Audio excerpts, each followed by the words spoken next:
आप सभी का मॉडर्न कोचिंग में स्वागत है। आज हम क्लास 9th के रियल नंबर के बारे में आपको बताने जा रहे हैं, जो कि आपका लेसन का शुरुआत है रियल नंबर से। रियल नंबर इट मीन्स वास्तविक संख्या।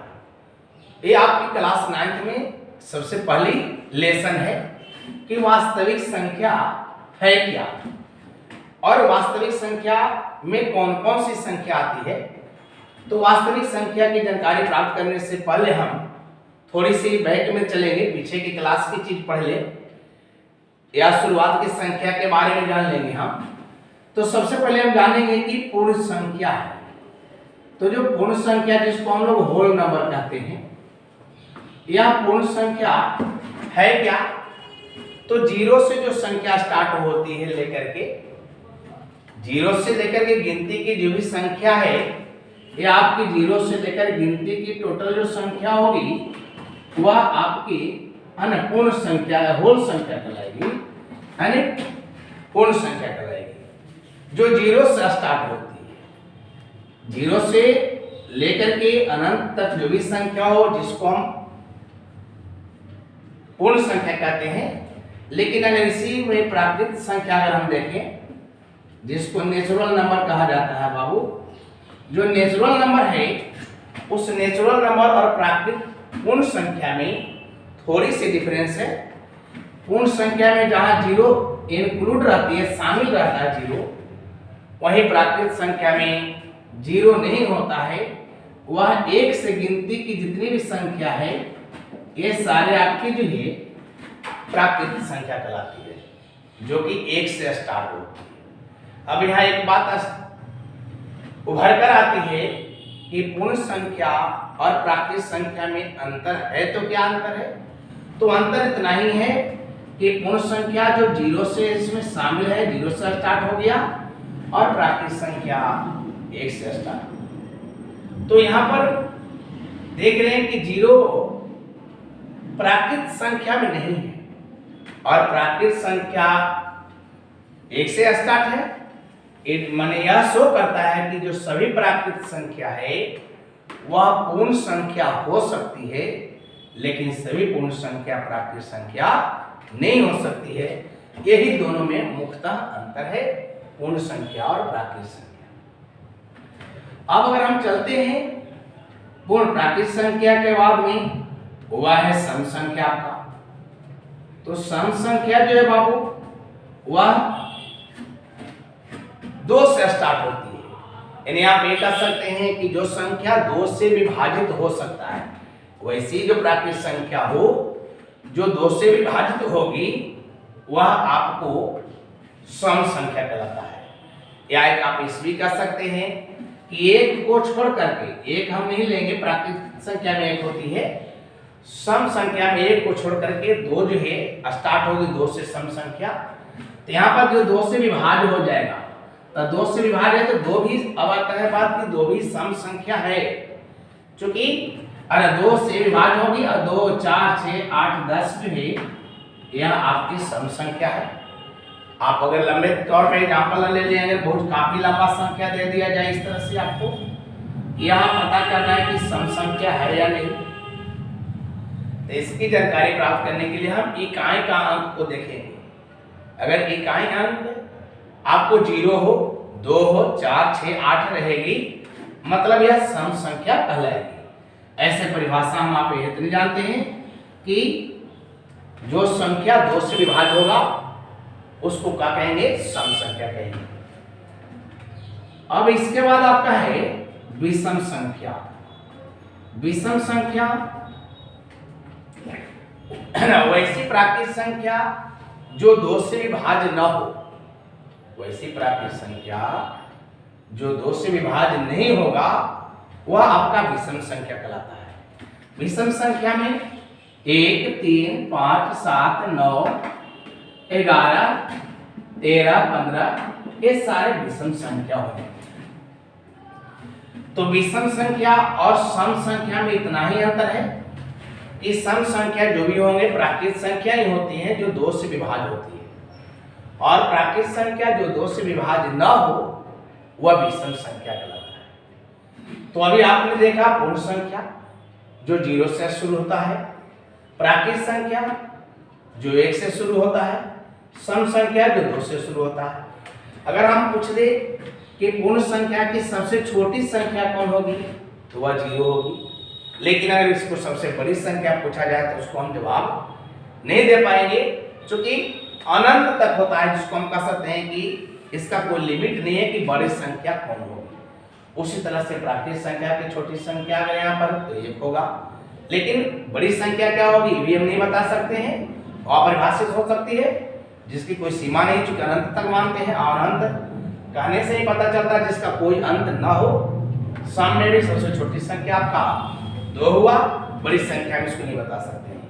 विषम संख्या में आपका छोटी संख्या 1 है, लेकिन बड़ी संख्या इसका भी अपरिभाषित हो सकती है। ठीक है, अब यह आपका इसके बाद एक संख्या और है जिसको हम कहते हैं अभाज्य संख्या, या इसी को कहते हैं रूट संख्या। इंग्लिश में इसको हम कहते हैं प्राइम नंबर। तो जो प्राइम नंबर है अभाज्य संख्या है, तो अभाज्य संख्या 1 को छोड़ दे, वैसी प्राकृत संख्या जो 1 को हम छोड़ देते हैं, 1 कर छोड़ करके प्राकृत संख्या जो स्वयं से विभाजित हो और 1 से विभाजित हो, वह क्या कहलाएगा, है ना, अभाज्य संख्या कहलाएगी। प्रांश तो हम देखें अभाज्य संख्या जिसको हम प्राइम नंबर कहते हैं, रूट संख्या कहते हैं। तो 1 को अगर छोड़ देते हैं, 1 को छोड़ करके जो प्राकृत संख्या है होगी जो स्वयं से विभाज्य हो और 1 से विभाज्य हो, वह क्या कहलाएगा, अभाज्य संख्या कहलाएगा। तो यहाँ पर 2 जो है 3, 5, 7, 11, 13 एक ऐसी संख्या है जो स्वयं से विभाज्य है और 1 से विभाज्य है। तो ये सारे संख्या प्राइम नंबर कहलाएंगे, अभाज्य संख्या कहलाएंगे, और दूसरी को हम कहते हैं रूट संख्या। अभाज्य संख्या के बाद एक सह अभाज्य संख्या है। सह अभाज्य संख्या,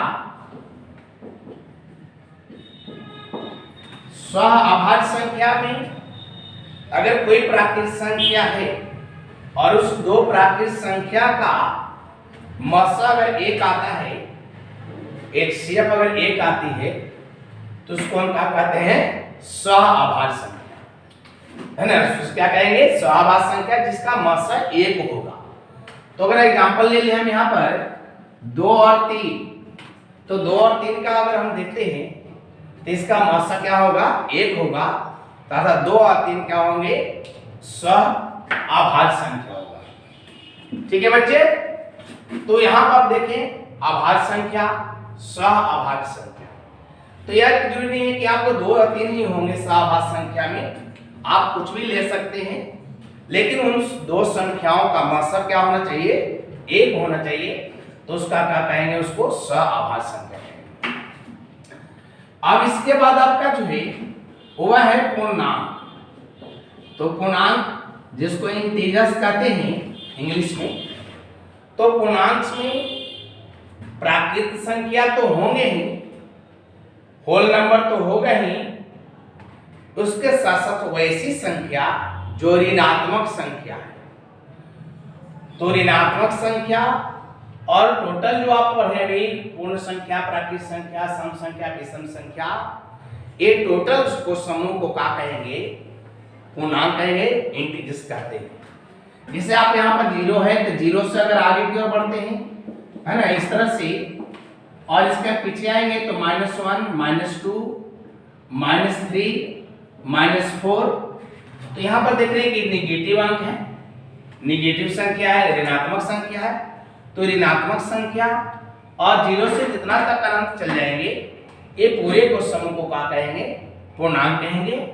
पूर्णांक में ऋणात्मक संख्या भी होंगे और धनात्मक संख्या भी होंगे, इसलिए पूर्णांक को हम लोग इंटीजर्स को 2 भाग में बांट देते हैं। आप ये भी कह सकते हैं कि 3 भाग में बांट सकते हैं इसको, एक ऋणात्मक और दूसरा धनात्मक संख्या कहते हैं। तो ऋणात्मक में जो होगा, जितने भी नेगेटिव इंटीजर्स है ये आपका ऋणात्मक पूर्णांक कहलाते हैं, और 0 को छोड़ दें, ये जितने भी है पॉजिटिव है यह धनात्मक पूर्णांक कहलाते हैं। और यह एक जीरो जो है, यह जीरो खुद अपने आप में पूर्णांक है, जिसको शून्य पूर्णांक कहा जाता है, जीरो पूर्णांक कहा जाता है। तो पूर्णांक संख्या को हम तीन भाग में बांट सकते हैं, ऋणात्मक पूर्णांक, धनात्मक पूर्णांक और शून्य पूर्णांक। तो ये आपकी नंबर सिस्टम में यह ना नंबर की जानकारी हुई। यह आपका ऋणात्मक पूर्णांक कहलाएगा, ऋणात्मक पूर्णांक। यह आपका धनात्मक पूर्णांक होगा,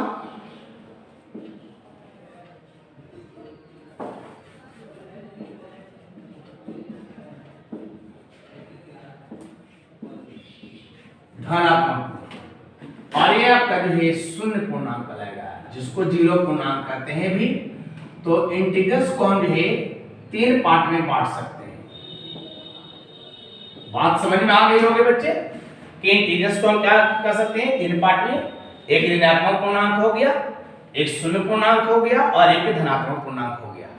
तो यह आपकी नंबर सिस्टम में एक नंबर की जानकारी है। लेकिन आपको 9th क्लास में इन सारे के साथ साथ रियल नंबर के बारे में जानकारी प्राप्त करना है। रियल नंबर में है ना, हम पढ़ेंगे पहले परिमेय संख्या। क्या पढ़ेंगे? परिमेय संख्या। इतना तक आप लोग की पूरी तरह समझ में आ चुकी होगी। अब हम देखेंगे परिमेय संख्या के बारे में जानकारी प्राप्त करेंगे। परिमेय संख्या जो p बटा q के रूप में, जो संख्या p बटा q के रूप में हो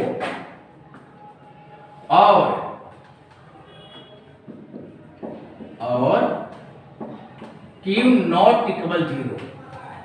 तो जो संख्या p बटा q के रूप में होगा और q नॉट इक्वल जीरो होगा, अर्थात जिसका हर कभी जीरो के बराबर न हो, तो उसको क्या कहेंगे? प्राकृत संख्या। ऐसे एक मुख्य बात आप जान ले, जितने भी नेचुरल नंबर है वह सारे प्राकृत पूर्ण संख्या, सारे जो है परिमेय संख्या है। आप एक लेंगे, 2, 3, 4 इस तरह जो भी लेंगे, ये सारे पूर्ण संख्या है। चूंकि हम 1 को 1 बटा 1 कह सकते हैं, 2 को 2 बटा 1 कह सकते हैं, 3 को 3 बटा 1 कह सकते हैं, अर्थात ये भी आपका परिमेय संख्या है। चलिए आप लोग समझ में आ गए होगा बच्चे कि परिमेय संख्या जो p बटा q के फॉर्म में हो, रूप में हो और q नॉट इक्वल जीरो होना चाहिए। q कभी जीरो के बराबर नहीं होगा, तब वह जाकर के परिमेय संख्या होगा। इसके बाद आपका है अपरिमेय संख्या। अपरिमेय संख्या जो है जो p बटा q के रूप में नहीं हो, जो संख्या p बटा q के रूप में ना हो, तो उसको क्या कहेंगे? अपरिमेय संख्या कहेंगे। तो अपरिमेय संख्या जो p बटा q के रूप में न हो, यह इसकी परिभाषा हुई। ठीक है बच्चे, बात समझ में आ गई होगी रियल नंबर के बारे में। हम फिर पुनः मिलेंगे अगले वीडियो में।